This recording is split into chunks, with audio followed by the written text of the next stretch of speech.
Hello and welcome back to BS Rugby. The Six Nations saw a great weekend of opening rugby, except if you're a Welshman. It was certainly a tough watch, wasn't it? Watching Wales take on Ireland at the Aviva and losing in pretty poor fashion. And there'll be a lot of big questions facing Wayne Pivac in terms of his team selection that will be announced tomorrow around lunchtime. This is going out on the Wednesday evening. So I thought it'd be fascinating for me to pick my team and get your thoughts, of course, on my team. As always, just before we crack on with who's going to start in each position and why, make sure to hit the like button, comment your team down below, what do you make of my team, and hit the subscribe button as well. It's free to do. Come join the channel as we push towards 3,000 subscribers by the end of the Six Nations. We're going to go from the backs through to the forwards. So as I said, as always, get your thoughts in the comments down below. Starting out fullback for me, there can really be only one man, and that is Liam Williams. I'm going to put Liam Williams at fullback. Again, not his greatest game last week. He really did not play that great, but you can say that of a lot of these players, and someone who really hasn't played enough rugby over the past 18 months or so. He's obviously at the Scarlets currently, but I do believe he's the best option at fullback. Safe pair of hands under the high ball and also offers a lot going forward. We just want to see him running with the ball a little bit more than he was last week. He didn't get the ball and look up and go for those little runs that he can do, look for the up and under that he can do. Instead, he seems to pass a lot to Bigger, who then dictate the game. I want to see him take a little bit more ownership and show what he can do in a match. So Liam Williams at fullback for me. Heading on to the wing, then there once again really is only one man who can start on the wing. That is Louis Rees-Zammit. Of course, burst onto the scene in last year's Six Nations, and what a Six Nations that was. Once again, similar to Liam Williams, hasn't played all that much rugby in the past 6 months or so, but on his return to Gloucester a couple of weeks ago, did score an incredible try. And from last year's Six Nations, we know what he can do. We know what he's capable of. He is electric, isn't he? And he backs himself as well and has that confidence that you want. And maybe being so young, plays without fear, which maybe is something that is an issue in this Wales team. Last week, we didn't get him the ball enough. In fact, only got him the ball 6 times. He only touched the ball 6 times in the game and only made 33 metres. So we need to get him the ball in good positions and allow him the space to create something if possible. But Louis Rees-Zammit is on the wing. As far as I know, he's going to be fit. There was strapping on his leg, but it seems like he's going to be okay. So I would have him on the wings. If we move over to the centres, of course, last week we saw Josh Adams at 13. Well, you'll be happy to know that Josh Adams does not start in the centre. For me, it is in fact Halaholo if he is fit. So there's a big caveat on this, obviously, is if he is fit. The rumours and the suggestions are saying that he's going to be fit. If he isn't fit, I'll let you know at the end of this centre section on who I would put instead of him. But I think he's a classy operator, someone who has never let Wales down in the past whenever he's played. Came off the bench against Scotland last year and was integral in getting those openings up for Louis Rees-Zammit to finish his chances. Hasn't played much rugby for Cardiff this season, but when he has impressed. These are some of his stats from the season. He's played 5 games this season, 2 tries.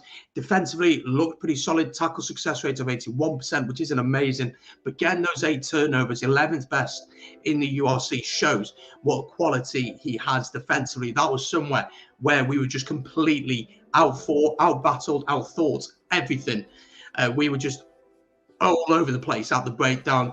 Credit has to go to the Irish back row, especially Josh van der Fleer, Caelan Doris, of course. You have the likes of Tyke Byrne as well. They were absolutely incredible in the game. But he will offer us something where we can be competitive at the breakdown. And again, the Josh Adams experiment just didn't work. If Pivac does go with Josh Adams, I will be astonished. Absolutely astonished. It just didn't work. And to think that it would work is a little bit naive, maybe. But we'll have to wait and see. But if he's fit, I'd put Halaholo in there. If he's not, I would put Owen Watkin in there. I love Owen Watkin. I think he's a very reliable player. Gives you 7, 8 out of 10 every day. He's always puts his body on the line. Good defensively. Offers a little bit going forward. Probably not as attack-minded as Halaholo. But if Halaholo isn't fit, I'd put in Owen Watkin. Let's move over to the other wing, which is, of course, Nick Tompkins. I would go with Nick Tompkins in the centre. I think last week he was absolutely brilliant last week, and I think he was incredible defensively, really, really involved, which I love to see from him as someone who puts in an absolute shift in those areas. In fact, last week he made 21 tackles, missed 3 with tackle success rate of 87%, but to make 21 tackles as a centre is the most ever by a back in the Six Nations game. So he's not only covering his own position, but he was also covering Josh Adams' misfortune of where he was playing, of course, in his poor positioning. And that's not Josh Adams' fault. It's absolutely not his fault. It's just that he's not a centre. And so playing Josh Adams there made no sense. But Nick Tompkins defensively looked really good. But unfortunately, because he had to be so defensive, we couldn't see him going forward. And in the past, for Wales, we have seen him being attack-minded, and we have seen him create things out of nothing. Now, Sarries, he's been a consistent performer this season. I think he was one of the better performers on Saturday for us. Heading over to the wing, you'll be glad to see that I am putting Josh Adams in his rightful position. Josh Adams goes onto the wing for me. There's absolutely no question mark about this. He's not a centre. I think I've established that already, my opinion on that. But he's one of the best try scorers in the world. You know, he was the top scorer at the Rugby World Cup in 2019. And for Wales, in playing 36 games for Wales, he scored 17 times from wing. So why would you move him to the centre? It makes no sense. Again, he seemed a really frustrated player last week. Of course, got that yellow card. What you want to see from him this week is getting the ball in hand, some freedom to play, an ability, and just that space that he needs to play. That's what we got to do this week, is enforce and allow him to get the ball, allow him to play a little bit, because last week he was just such a frustrated figure, and no surprise at all in that sense.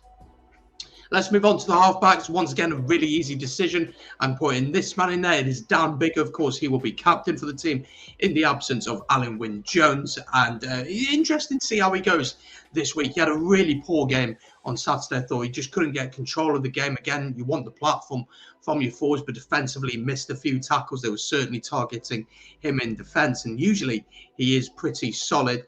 Again, just wasn't able to dictate the game that he would want to, but as captain, the experience, the leadership that I think he can possess and he can show, he really needs to come to the fore, this weekend. And I think, well, I'm 100% confident that Pivac will start him, but also I believe he should be starting. Let's move on then to the scrum half. Finally, the last of the backs. It is Thomas Williams. In my opinion, the best scrum half in Wales. He speeds the game up. He offers brilliant support lines on attack, which any good scrum half should be doing. But also last week, he put in a shift defensively, which I wasn't aware of, really. If we have a look at some of his stats here from last week, he made 9 tackles last week, which is pretty high for a scrum half. 0 tackles missed. So, of course, getting an 100% tackle success rate.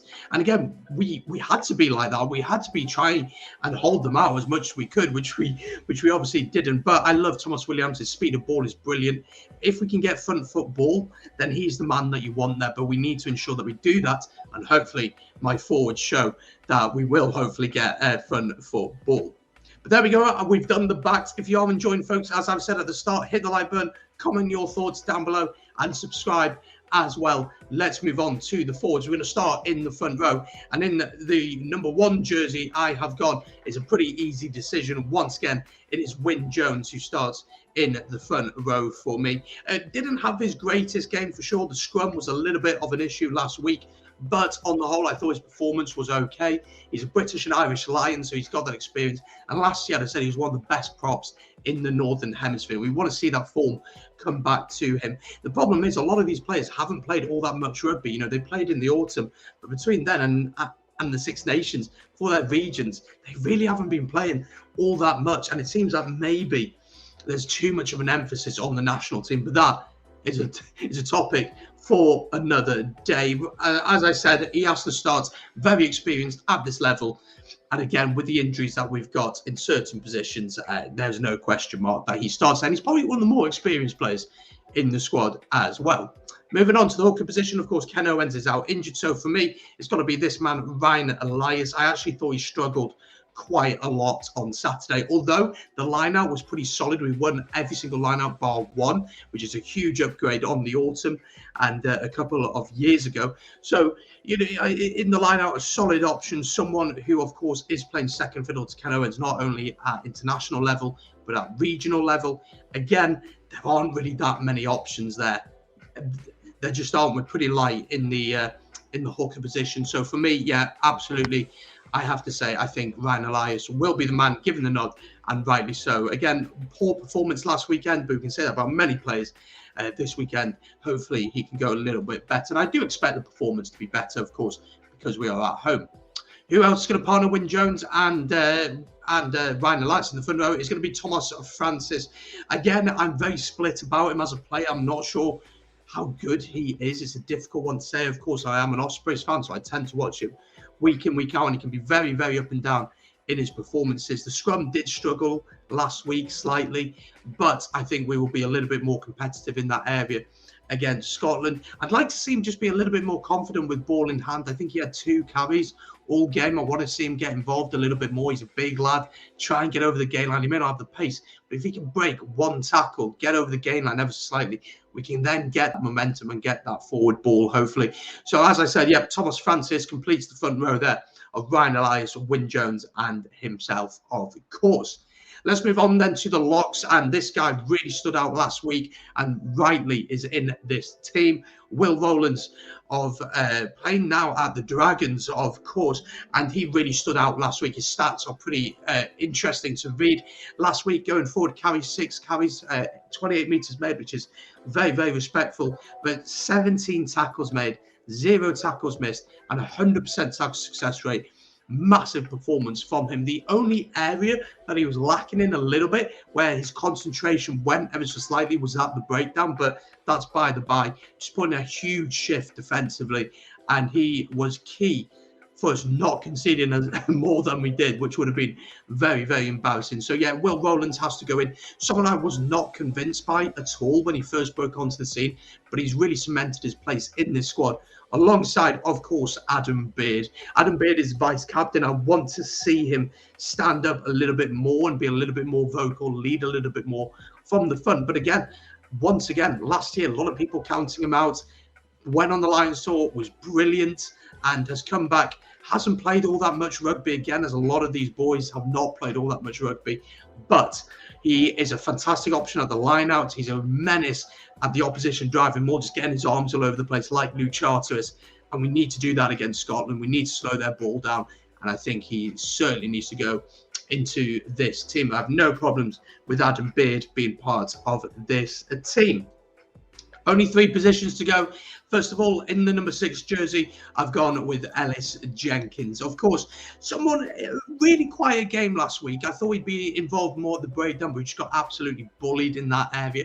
I'd like to see him, as I said, more involved and to just be more, I don't know, just get more involved, you know, at the breakdown especially, but also in the loose. He's a quality operator. Of course, had that horrific injury against South Africa a couple of years ago, but seems to have bounced back.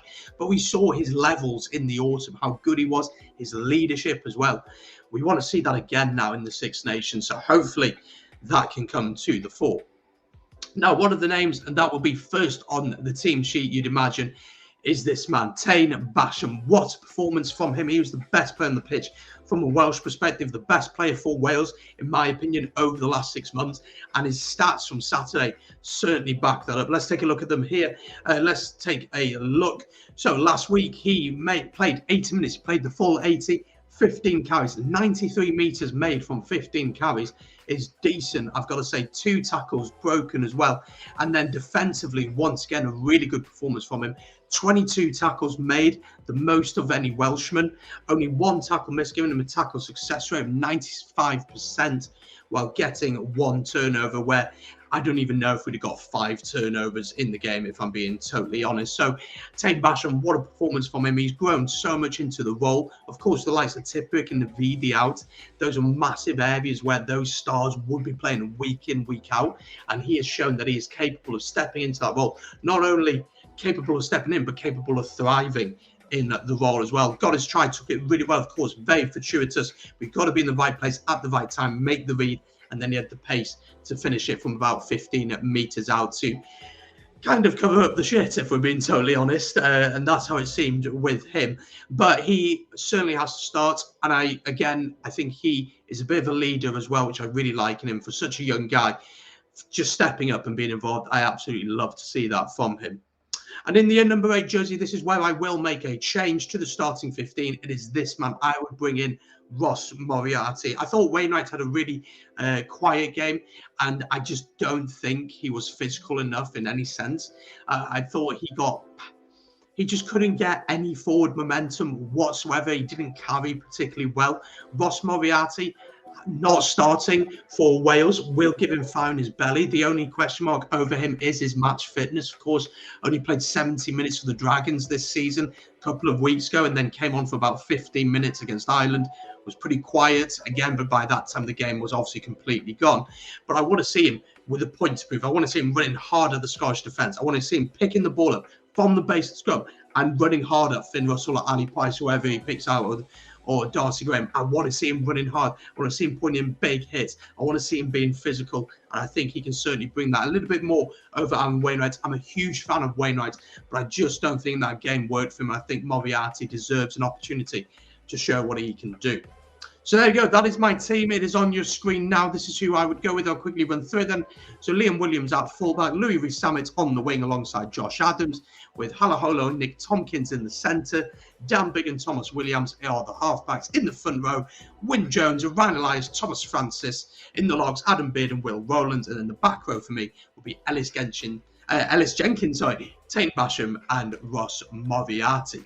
So there you go. That is my team. As I said, as always, if you have enjoyed, do hit the like button, comment, subscribe. There will be previews for the individual games coming out on Friday, so keep an eye out on them. And there will be watch-alongs for each of the games as well. So you're going to want to hit the subscribe button and hit the notification bell as well. There's so much content at the minute with the Six Nations. Thank you very much for watching. Enjoy the rugby over the weekend, and I'll see you soon here on BS Rugby. Peace.